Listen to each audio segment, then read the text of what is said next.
ano H, já está quase indo para o sexto. E ansioso para ir para a Parroção amanhã. Vamos lá? Boa tarde a todos e todas. Meu nome é Matheus Silva Negrete e meu trabalho como conferencista hoje é sobre o Laboratório Sirius e o acelerador de partículas. O Laboratório Sirius tem como função acelerar elétrons para a geração da luz síncrotron.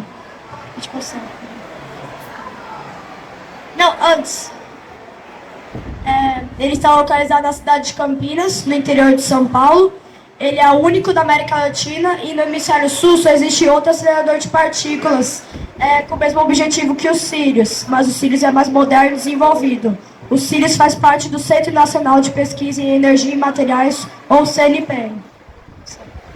Para essa apresentação, eu pesquisei inúmeras fontes e entrevistei dois cientistas do Sirius.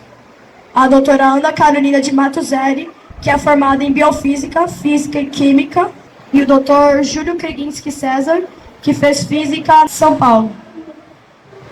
Mas afinal, o que é a luz síncrotron? Precisamos entender dois conceitos para aprendê-la. Primeiramente, o que é um átomo? O átomo é a base da matéria, tudo é formado por átomos. Seres vivos, cadeiras, portas, ar, pedras, rochas, carvão, diamante. O universo inteiro é formado por átomos. Basicamente, existem três partículas principais subatômicas, entre elas os prótons, os nêutrons e os elétrons. Os prótons e os nêutrons formam o núcleo do átomo, e orbitando eles existem os elétrons.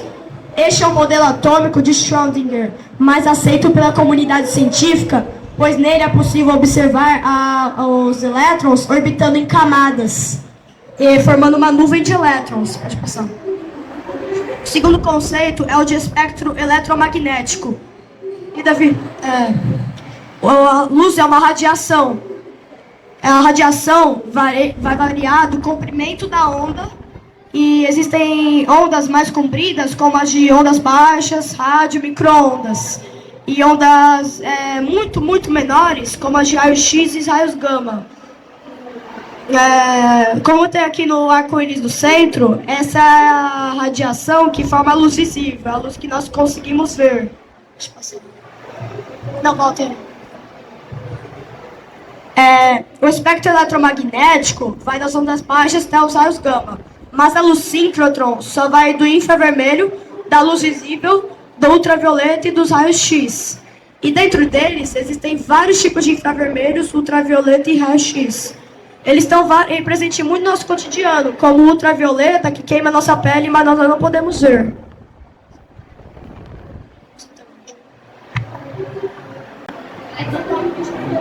A pergunta que eu tenho é que tipo de luz e radiação estão no espectro da luz síncrotron? E como esses tipos diferentes podem ser usados em pesquisas? Como você disse, então fazem produtos farmacêuticos, agricultores e outros. Só que eu sei que existem 20 linhas atualmente e cada uma tem o nome de um animal e árvore brasileiro, como manacá. Depois você pode pegar aí um desenho do campo eletromagnético, tem várias cores ali. E o que a gente vê assim, o visível, né, as cores que a gente vê, o vermelho ou o azul, ficam numa faixa muito pequenininha, a gente vê muito pouco da luz, que, por exemplo, que vem do Sol. No caso da luz síncrotron, ela tem uma gama que cobre um pedaço grande assim, do espectro, que vai do infravermelho, lá antes do vermelho, tem um pouco do visível, aí tem ultravioleta e vai até o raio-x. Depois de alguns séculos de debate muito intenso, de pesquisa, de muito experimento, a gente hoje sabe que a luz é só uma forma, a luz visível, aquilo que chega, aquela que está iluminando aqui a gente agora, essa luz que chega do Sol, que está no pôster atrás de você, por exemplo, a luz que sai do Sol e chega até nós, toda essa luz é uma pequena parte de algo muito mais amplo, que a gente chama de radiação eletromagnética. O que caracteriza a radiação eletromagnética é o comprimento de onda, é uma onda mesmo, é algo que oscila em intensidade ao longo do tempo. Então, do mesmo jeito que você pega uma corda e começa a oscilar ela, você consegue determinar uma frequência ou um comprimento de onda, está tudo relacionado. A radiação eletromagnética também é isso, é uma oscilação. Então, o síncrotron, a particularidade do síncrotron é que ele é uma lanterna que emite radiação, que emite luz com muitos comprimentos de onda. Para você ter uma ideia, a luz visível que a gente chega até nós tem um comprimento de onda que é da casa de microns.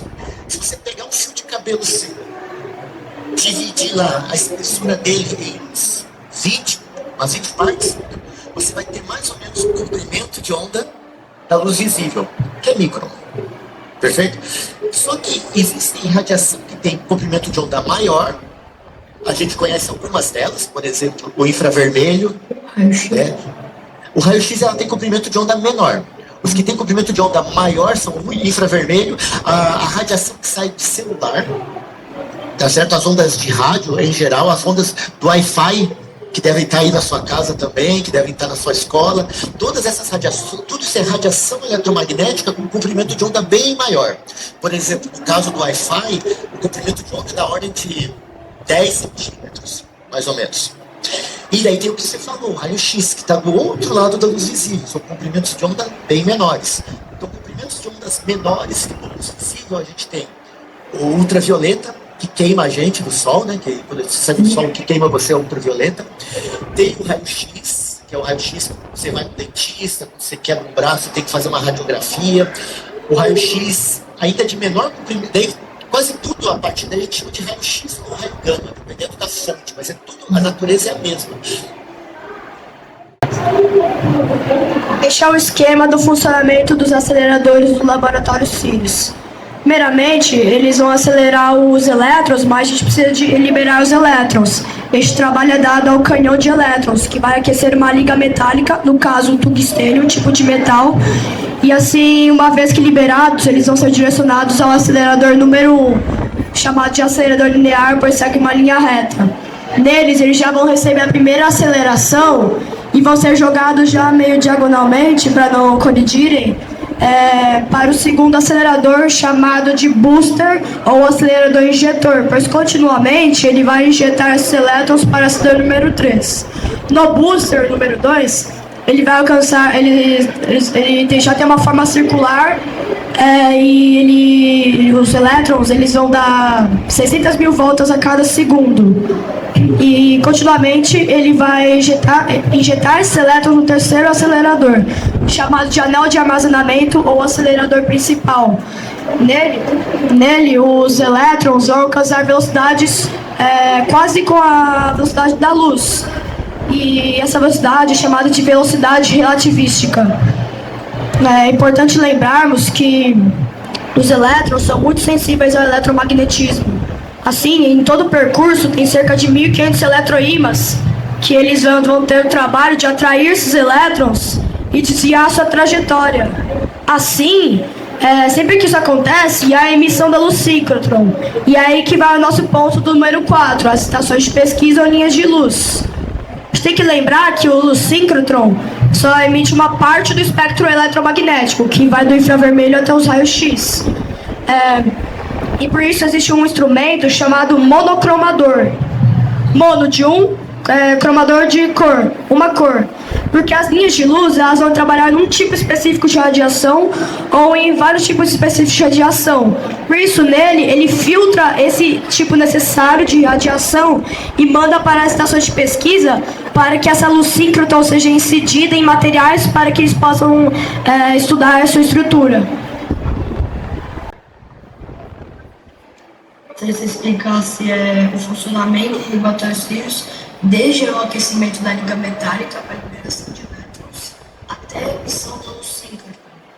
Então você tem o filamento que esquenta, ele emite elétrons, se você quer um nome bonito para isso se chama emissão térmica. Emite por efeito térmico, por efeito de temperatura. Os elétrons saem e são atraídos para uma placa. Essa placa é cheia de furinhos, na verdade é uma tela. Então os elétrons vão na direção da tela, só que eles atravessam ela, ou a parte deles atravessa. E daí que você consegue criar o primeiro feixe de elétrons. Esse feixe de elétrons, ele ele já está no vácuo, ele está num espaço que a gente tenta tirar todo o ar possível, para que ele não bata em nada. Então, esse feixe de elétrons sai do filamento, é atraído para uma tela, uma parte dele atravessa essa tela e entra no segundo estágio de aceleração. Acelerar é dar energia, tá certo? Você está dando energia para os elétrons. Então, o primeiro estágio é esse, do filamento de tungstênio, com uma telinha arranca esses elétrons dele. O segundo estágio a gente chama de acelerador linear. É bem mais interessante o acelerador linear. Tem um artigo excelente sobre aceleradores lineares na Wikipedia, porque tem animação, fala tudo direitinho. E aí, nesse acelerador linear, o que você faz? Você põe uma onda eletromagnética lá dentro, que essa onda eletromagnética meio que carrega os elétrons. É como se os elétrons estivessem surfando na onda eletromagnética, essa radiofrequência. E daí você acelera os elétrons com esse acelerador linear. Só que você não consegue acelerar até a energia que a gente precisa nesse caso. Então, na verdade, você até conseguiria, mas um acelerador linear não emite radiação síncrotron, em princípio. Para emitir radiação síncrotron, você tem que acelerar os elétrons e fazer com que eles sejam desviados da trajetória. Exatamente, fazer um circuito fechado. É isso que caracteriza um síncrotron. Então, você tira esses elétrons do acelerador linear, põe dentro de um outro caminho de vácuo, que esse caminho de vácuo é um caminho fechado. Ele não é estritamente circular. Ele parece circular olhando de longe, né? Mas na verdade são trechos retos, vértices, trechos retos, vértice, trechos retos, vértice, trechos retos, vértice. É mais um polígono do que um círculo. Mas como é muito grande, são vários lados, o prédio em si parece um círculo. Aparenta muito. Então, nesse caminho fechado, nesse caminho circular, os elétrons são injetados do acelerador linear no acelerador circular, e aí eles são mantidos. Na verdade, tem um estágio intermediário de aceleração, que é circular também, mas no final você tem um acelerador circular, vamos dizer assim, né, um acelerador de circuito fechado. E o que faz, o que é importante, que é muito legal, é que os elétrons são muito sensíveis a campos magnéticos. Se você coloca um ímã perto de um elétron que se movimenta, esse elétron desvia. É muito legal isso. É algo assim que é muito utilizado em várias áreas. Mas a particularidade é que o desvio é maior quanto maior a velocidade do elétron, quanto maior a energia do elétron. Então, na verdade, o elétron lá dentro dos cílios, ele vem reto, trecho. Em algum momento tem um conjunto de ímãs que deflete ele parte para o outro trecho reto. Lá no outro vértice tem um conjunto de ímãs que deflete de novo. Então são várias deflexões que mantêm o elétron dentro dessa trajetória fechada. E daí, interessante é o seguinte: cada vez que você deflete os elétrons, é como se você estivesse mudando a direção da velocidade deles. E essa mudança de direção de velocidade é que gera radiação síncrotron. Aí o que acontece? Quando os elétrons chegam muito, muito perto da velocidade da luz, a gente nunca consegue atingir a velocidade da luz.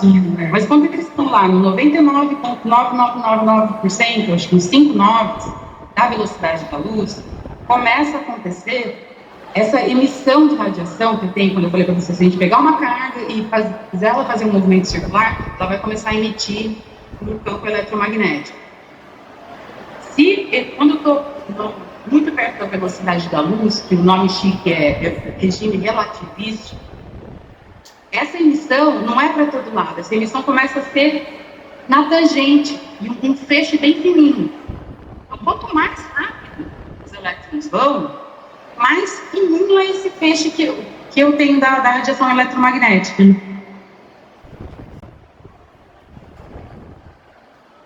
Agora que nós vimos sobre o que é a luz síncrotron e funcionamento do laboratório Sirius, vamos ver algumas aplicações que os cientistas fazem com a luz síncrotron. Como eu disse antes, eles vão incidir essa luz síncrotron sobre alguma coisa para identificar sua estrutura atômica ou molecular. Por exemplo, o estudo do solo para a agricultura. Eles podem identificar a estrutura do solo e, se te faltar nutrientes para plantar certa plantação, eles podem criar fertilizantes para nutrir o solo. Em materiais, eles podem identificar a sua estrutura e melhorá-la em questões de maleabilidade, elasticidade, dureza, resistência, etc.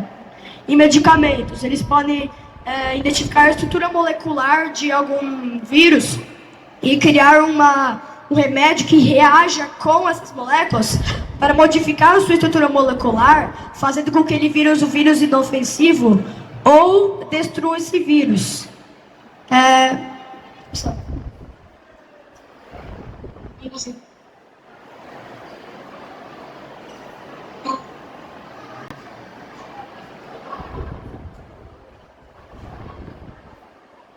Um dos interesses dessa técnica, né, que a gente usa na Manacá, é justamente entender como são as moléculas e como elas podem interagir com outras moléculas.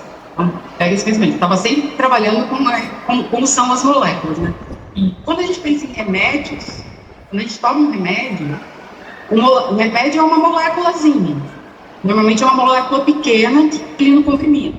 E quando a gente toma ele vai interagir com outras moléculas no nosso corpo que estão fazendo parte da doença, seja um analgésico, tem uma molécula específica com que ele vai interagir para diminuir a sua sensação de dor. Mas também, por exemplo, se você quer atacar um vírus, que nem no SARS-CoV, ressuscitaram para a Covid. isso. A gente quer saber como que a gente pode atacar o vírus do jeito mais eficiente possível. E aí o vírus, ele é todo feito de moléculas. Ele é são umas bolinhas, assim, as coisas meio sextavadas, assim, e são feitos de proteínas, e material genético e lipídios, que são as gordurinhas, tal, que ajuda a fazer. Então, pensar em remédios que ataquem esse vírus era muito importante. Tanto atacar o vírus para não deixar ele entrar na célula, mas também para enterrar o funcionamento dele depois que ele já entrou nas nossas células. E essa que foi uma das primeiras proteínas que a gente analisou lá na linha. Os pesquisadores estavam olhando para uma molécula do vírus e tentando ver se a gente já tinha remédios em uso que pudessem interagir com as moléculas do vírus. Então, o primeiro experimento foi de reposicionamento de fármacos. O reposicionamento de fármacos, a gente viu vários moléculas do vírus ligadas em várias moleculinhas, mas nenhum tinha realmente grandes efeitos. E depois, meus colegas começaram a testar novos candidatos a fármacos, que é onde o pessoal está agora, né? Tentando criar novos remédios a partir de fontes naturais, ou mesmo de remédios que a gente já conhece. E aí, vamos modificar eles um pouquinho. Então, imagina essa molécula do remédio provavelmente do anil. A gente sabe como ela é, a gente sabe que ela vive no lugar ali da proteína do vírus. Só que não é tão bom. Será que se eu colocar mais uns carbonos e uns hidrogênios nessa moléculazinha do vernífero, ele não funciona melhor? Então, tem muita gente trabalhando nesse tipo de experimento. Modificar umas moléculas para ver se ela fica melhor para atacar essa outra proteína aqui do vírus. E isso tem pesquisas não só para o vírus da Covid, mas para moléculas envolvidas com câncer, com malária, com doença de Chagas, e tudo funcionando mais ou menos do mesmo jeito. Eu quero saber a forma que eu posso entender melhor e interferir na função dessa molécula. O peixe é muito menor do que o seu fio de cabelo. A manacá chega a 10 micrômetros, e na carnaúba, que é a mais longa, eles chegam a nanômetros. E aí, com isso, a gente consegue olhar para coisas muito pequenas. Por exemplo, falando de cabelo de novo, você pode fazer tomografia de um fio de cabelo e ver como um produto químico interage com o cabelo. A gente vai poder fazer tomografia de vírus. A estrutura de segurança biológica é muito maior. Você deve ter ouvido falar do projeto Ori, que é um laboratório de alta segurança biológica que vai ser construído ali ao lado dos cílios. Por quê? Porque a gente quer fazer o mais menos duas, na verdade vão ser duas, que entrem nesse laboratório de um jeito bem seguro, e aí o pesquisador está lá dentro do laboratório, com roupa de astronauta, mexendo com as coisas perigosas, põe num cubinho, aí vai para dentro da linha de luz e a gente consegue fazer experimentos com coisas muito perigosas. Esse aqui é um fato curioso, né? Todas as linhas de luz que nós vimos anteriormente, elas têm um nome de uma planta ou animal brasileiro, que é um acrônimo da técnica que é utilizada lá. Só que é uma sigla em inglês. Por exemplo, o IP em inglês seria Inelastic Photon Emission. Em português é espalhamento inelástico ressonante de raio-x e espectroscopia de fotoelétrons.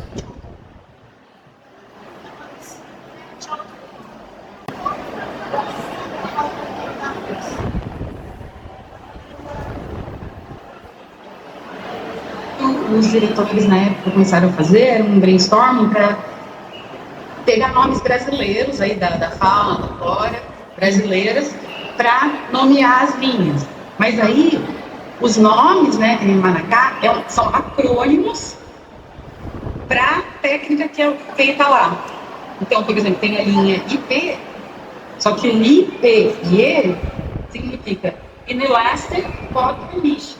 Então, o nome está em inglês, mas o acrônimo tem uma coisa diferente.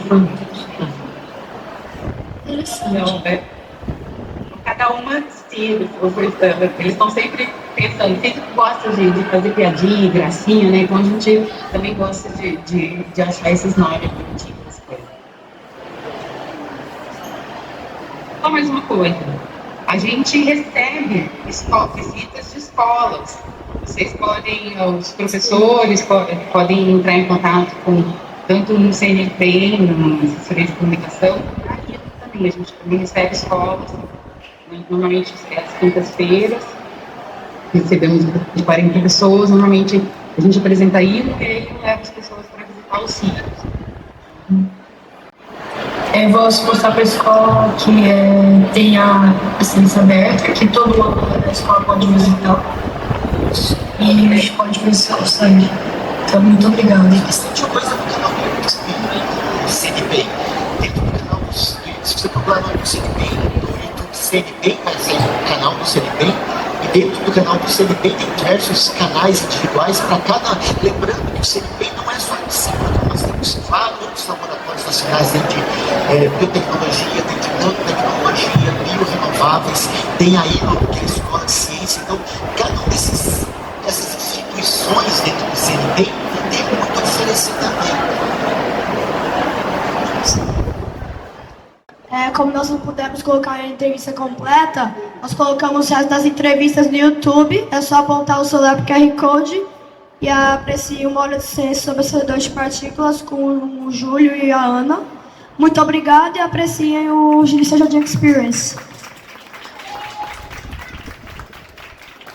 Matheus, eu estou impressionada. Quanto empenho, quantas horas dedicadas para poder fazer essa pesquisa para trazer para nós. Foi uma honra tê-lo aqui conosco por esse tempinho. Está contando as horas? Foram muitas. Meu Deus. E aí, nós fizemos um singelo certificado para você e para sua mãe guardar lá na parede, o papai e a mamãe. E a gente guardar na nossa memória. Parabéns. Você brilhou.